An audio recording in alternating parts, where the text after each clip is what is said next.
আসসালামু আলাইকুম, কেমন আছেন সবাই? আশা করি সকলে ভালো আছেন। জাভাস্ক্রিপ্টের 10 নম্বর পর্বে আপনাদেরকে স্বাগতম। গত পর্বে ডকুমেন্ট রাইট আউটপুট এবং ইনার এস্টিমেল আউটপুট সম্বন্ধে জানলাম। আশা করি সম্পূর্ণ আউটপুটগুলো ভালো করে বুঝতে পেরেছেন। এরপরও আমি জাস্ট 4টা আউটপুট সম্বন্ধে এই ভিডিওতে একটু সাধারণ আলোচনা করব, সবগুলো আউটপুট সম্বন্ধে, যাতে আপনাদের আরও ক্লিয়ার হয়ে যায়। কারণ আউটপুট সিস্টেমটা খুবই গুরুত্বপূর্ণ। আপনি যাই লেখেন না কেন, যত প্রোগ্রামিং জানেন না কেন, আউটপুট যদি না জানেন বা আউটপুট যদি দিতে না পারেন, তাহলে আপনার প্রোগ্রামিং করার কোনো মানে হয় না, এটা কোনো কাজেই আসবে না। কারণ আমরা প্রোগ্রামিং করি, কোডিং লেখেই হচ্ছে আউটপুট দেখার জন্য বা আউটপুট কোনো একটা কিছু শো করানোর জন্য। এই জন্য আমি আউটপুটটাকে আবার সবগুলো আউটপুটকে আবার একবারে দেখানোর জন্য চেষ্টা করতেছি। এটাকে কেটে দিলাম এবং এটাকেও কেটে দেই।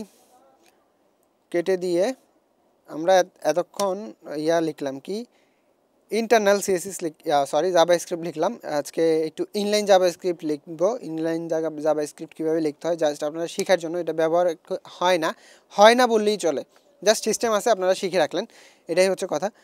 ধরেন প্রথমে আমরা ছিল অ্যালার্ট আউটপুটটাকে নেওয়ার জন্য আমরা লিখলাম বাটন নিলাম একটা। ধরেন আমরা একটা বাটন নিলাম, বাটনে লিখলাম হচ্ছে CLICK, ক্লিক হিয়ার, লিখে সেভ করলাম। সেভ করে জাস্ট রিলোড দিলাম। এখানে দেখেন আমাদের বাটনটা চলে আসছে, এখানে বাটন চলে আসছে। এখানে জাস্ট ক্লিক করলে কিছুই হচ্ছে না, কারণ আমরা কিছু বলি নাই যে এখানে কিছু করার জন্য, কিছু দেখানোর জন্য বা কিছু শো করানোর জন্য আমি একদম বলিই নাই, এই জন্য এখানে কিছু হচ্ছে না। তো আমরা যদি জাভাস্ক্রিপ্ট দিয়ে করি, যেমন এখানে ক্লিক করার পরে এখানে একটা অ্যালার্ট শো করবে, জাস্ট একটা সিম্পল একবারে সাধারণ একটা আউটপুট দেখাচ্ছে। এখানে ক্লিক করার পরে এখানে অ্যালার্ট শো করবে। কিভাবে? আমরা ইনলাইন লিখতেছি। এখানে ইনলাইন কীভাবে লিখবো? অন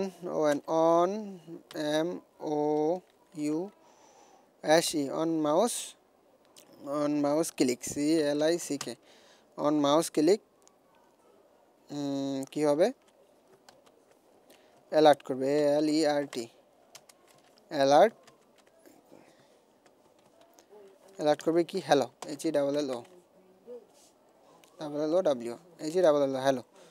সেভ করলাম, রিলোড দিলাম, ক্লিক করি, কিছু আসতেছে না। কারণ কি দেখি আমরা কোথায় ভুল করছি। কনসোলে কিছু আসতেছে না, কারণ inline. On mouse click, alert, hello আসার কথা। আচ্ছা, আমরা এখানে ভুল করছি। এখানে জাস্ট অন মাউস ক্লিক হবে না, শুধু অন ক্লিক হবে। অন ক্লিক মানে আমরা জাস্ট ক্লিক করার পরেই হবে অন ক্লিক, তারপরে হ্যালো অ্যালার্ট। আমি রিলোড দেই, দেখি এই হ্যালোটা চলে আসছে। অন ক্লিক করলে মানে জাস্ট ক্লিক করলাম, অ্যালার্টটা চলে আসলো। এটা হচ্ছে অ্যালার্ট আউটপুট। এরপর যেটা হচ্ছে, এরপর আছে কি, এরপর আছে কনসোল লগ আউটপুট। এখানে আমি জাস্ট কি করলাম, এখানে এটা ইনলাইন জাভাস্ক্রিপ্ট। এখানে অনেকগুলো অ্যাট্রিবিউট আছে, যেমন on click, on mouse over, যেমন on MOUSE, on mouse,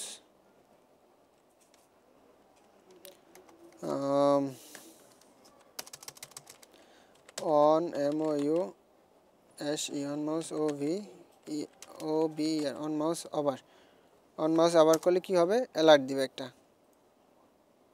reload দিলাম। আচ্ছা, আমাদের লেখাটা মিস্টেক আছে কিছু। এই অন মাউস ওভার, আমাদের ভিটা ভুল হয়েছে। রিলোড দিলাম, অন মাউস ওভার, জাস্ট মাউসটা নিয়ে গেলেই হচ্ছে আমার অ্যালার্টটা দিয়ে দিবে। নিয়ে গেলাম, অ্যালার্টটা শো করলো। মাউসটা জাস্ট নিলাম, এখানে নিলাম, বাটনটাতে নিলাম আর শো করলো। আবার আমি যদি এখানে দিই অন মাউস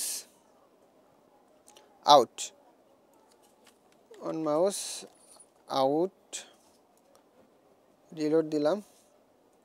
এখন দেখেন নিলাম, কিছু হলো না, সরাই ফেললাম, অ্যালার্ট দিল। আবার রিলোড দেই, মাউসটা নিলাম, কিছু হলো না, সরাই ফেললাম, অ্যালার্ট দিল। এরকম অনেকগুলো অ্যাট্রিবিউট আছে জাভাস্ক্রিপ্টের। সো ইনলাইন কখনো হয় না, এগুলো আমি চাইলে ইন্টারনাল বা এক্সটার্নাল করতে পারবো। আমি ইন্টারনাল এবং এক্সটার্নালটাই হচ্ছে সবচেয়ে বেটার এবং স্ট্যান্ডার্ড ওয়ে। ওইটাই সবসময় ব্যবহার হয়, ইনলাইন কখনো ব্যবহার হয় না। আমি জাস্ট দেখানোর জন্য বা আপনারা শেখার জন্য বলে দিলাম। এরপর বাকি আউটপুটগুলো হচ্ছে কি, যেমন আমরা এখানে স্ক্রিপ্ট লিখি, SCRIPT, স্ক্রিপ্ট এখানে বাকি আউটপুটটা আছে কি হচ্ছে কনসোল লগ আউটপুট, যেমন var a equal to script, script টি লেখা হয় না, স্ক্রিপ্ট এই তো। এখন হচ্ছে অ্যালার্ট এ ইকুয়াল টু ধরেন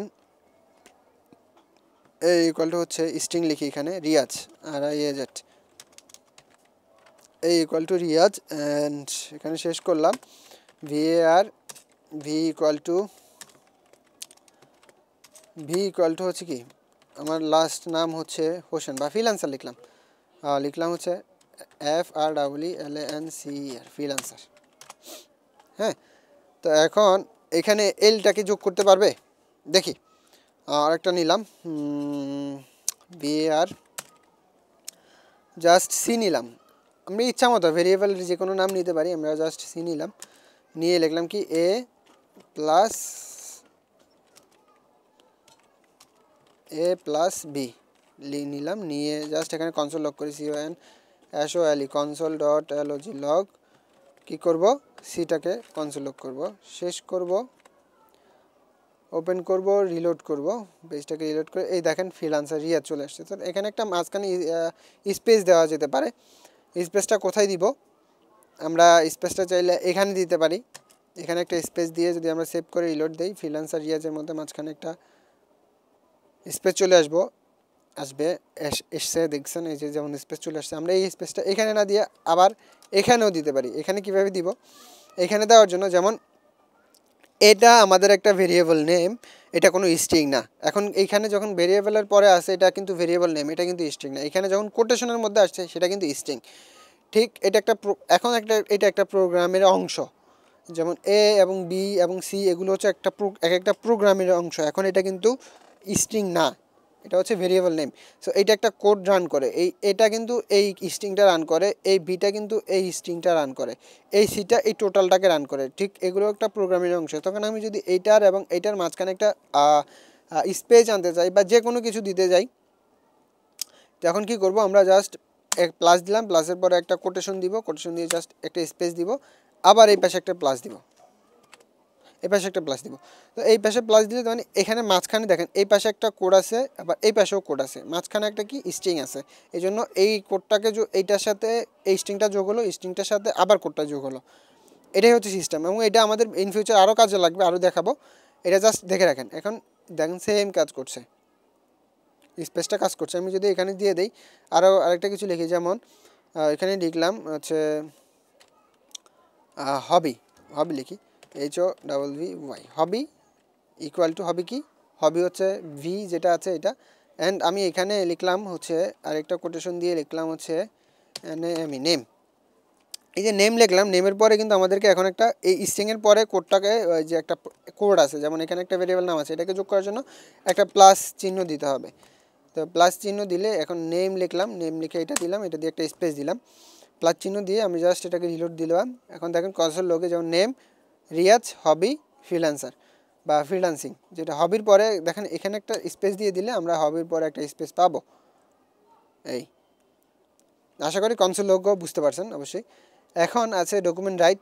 ঠিক ডকুমেন্ট রাইটটা তো একই বিষয়, জাস্ট এখানে কনসোল লোগটা তুলে দিয়ে আমি জাস্ট যদি করি document write DOCUMENT document .writ document write C, just এটা আমাদেরকে কোথায় শো করবে, ব্রাউজারে শো করবে, এইটুকুই ডিফারেন্স। কনসোল লগ এবং ডকুমেন্ট রাইটের ডিফারেন্স এটাই, এটা হচ্ছে এখানে ব্রাউজারে কনসোলে শো করে, এটা হচ্ছে ডকুমেন্টে শো করে, ফন্ট এন্ডে শো করে, এইটুকুই। আর হচ্ছে ইনার এস্টিমেলটা আমরা এই যে টোটাল লেখাটা এটাকে আমরা একটা ইনার এস্টিমেল করতে পারবো। যেমন আমরা চাইলে এই বাটনটাতে না, আমরা একটা ডিআইভি নেই, বাটনটা তুলে দিই, ডিআইভি নেই, ডিআইভি .show নিলাম, এমনিতেই আমার ইচ্ছা হলো শো নিলাম, নিয়ে আমরা জাস্ট কি করব, ইনার এস্টিমেল করব। আমাদের এই টোটাল লেখাটা যেটা আছে, এই যে কোড রান হয়ে নেম রিয়াজ ফ্রিল্যান্সার, এখানে নেম যোগ করে দিলাম, দেওয়ার পরে যেটা আসবে এইটা আমার এই ডিআইভিটার মধ্যে শো করবে। সো এটা করার জন্য আমরা কি করব, DOCUMENT ডকুমেন্ট কোয়ারি সিলেক্টর করতে হবে। আমি চাইলে ডন্ট ক্লাস নেম নিয়েও নিতে পারতাম, জাস্ট ওটা দেখাবো ইন ফিউচার আমরা যখন ক্লাস সিলেক্ট করবো বা ইয়া সিলেক্ট করবো, এটা দেখাচ্ছি ইন ফিউচার। আমি জাস্ট এখানে আউটপুটটা দেখানোর জন্য এইভাবে নিচ্ছি, কোয়ারি সিলেক্টর নিচ্ছি, QUERY কোয়ারি অ্যাশ। এই যে কোয়ারি সিলেক্টর লিখতে কিন্তু অ্যাশ বড় হাতের, এটা মাথায় রাখবেন, অ্যাশ LECTOR। সম্পূর্ণ কোয়ারিটা ছোট হাতের, সিলেক্টর লিখতে অ্যাশ বড় হাতের। কোয়ারি সিলেক্টর কি সিলেক্ট করবে, একটা ব্র্যাকেট হবে, ব্র্যাকেট দিয়ে আমরা কোটেশন দিব, কোটেশন দিয়ে সিলেক্ট করবে কাকে, SHOW শো কোনটা, এই যে এই ক্লাসটা শো করবে, শো করে কি করবে, ডট দিয়ে ইনার HTML করবে, ইনার HTML ইকুয়াল টু কি, C, inner HTML equal to C. Just এটা করলাম, আমরা জাস্ট রিলোড দেই, দেখেন এইটা টোটালটা চলে আসছে। এটা কোথায় আসছে, এই ডিএভিটার মধ্যে আসছে। এখন আর এখানে কোথাও নাই, আর কোথাও নাই, এখানে জাস্ট কোডটা আছে। এটা অবশ্য যদি আমরা আলাদা ফাইলে লিখি এটা শো করবে না, এখানে এই মধ্যে চলে আসলো। তার মানে আমরা এই পর্বে 4টা আউটপুট সম্বন্ধে মোটামুটি আলোচনা করলাম, এবং ইন ফিউচার তো আমরা আউটপুট নিয়েই কাজ করব। আমরা যত কোড লিখি সবগুলোই আউটপুট আসবে, সবগুলোকেই আউটপুট দিয়েই কাজ করব। আমরা প্রথমে একটা করে আলাদা করে আমাদের আউটপুটটা শিখালাম, এবং সবগুলো আউটপুট সম্বন্ধে আবার একটা ভিডিওতে আলোচনা করলাম, এই জন্যই যাতে আপনারা ভুলে না যান, কোনো একটা কিছু মিস্টেক করে না ফেলেন। আমরা জাস্ট প্র্যাকটিস করলাম, এটাকে বলতে পারেন হচ্ছে রিপিট করা আর কি, কোনো একটা ক্লাস রিপিট করা বা একটা এক্সাম নেওয়ার মতো। জাস্ট আমরা একটা আগে শিখলাম, শিখে আবার এটাকে নিয়ে কাজ করলাম, এই জন্য এটা করা। আশা করি আউটপুট নিয়ে আর কারো কোনো কনফিউশন থাকবে না। সো যদিও এরপরে যদি কোনো কনফিউশন থাকে অবশ্যই কমেন্ট বক্স আছে, আমার ফেসবুক আছে, অবশ্যই কন্ট্যাক্ট নাম্বার আছে, আপনারা যে কোনোভাবে আমাকে সাথে যোগাযোগ করতে পারেন। আমি আপনাদের যথেষ্ট হেল্প করার চেষ্টা করব, আল্লাহ আমাকে যতটুকু ক্ষমতা দেয়। সো ভালো থাকবেন, সুস্থভাবে থাকবেন, আমার জন্য দোয়া করবেন, আর ভিডিওগুলো একটু বেশি শেয়ার করবেন, তাতে আপনারাও একটা লাভ হবে। আপনার যে ভাই বন্ধু বা কি যে কেউ শিখতে যাচ্ছে, ভালো চ্যানেল পাচ্ছে না বা ভালোভাবে কোথায় শিখবে এরকমভাবে বোঝানোর মতো কোনো চ্যানেল পাচ্ছে না বা ভালো ভিডিও পাচ্ছে না, সে ভালো ভিডিও পাবে, সে শিখতে পারবে। এটা আপনার একটা সাধারণত সোশ্যাল ওয়ার্ক হয়ে গেল শেয়ার করাটার মাধ্যমে। সো আশা করি সকলে এটা করবেন। ভালো থাকবেন, সুস্থ থাকবেন, আর আমার জন্য দোয়া করবেন। ধন্যবাদ সকলকে।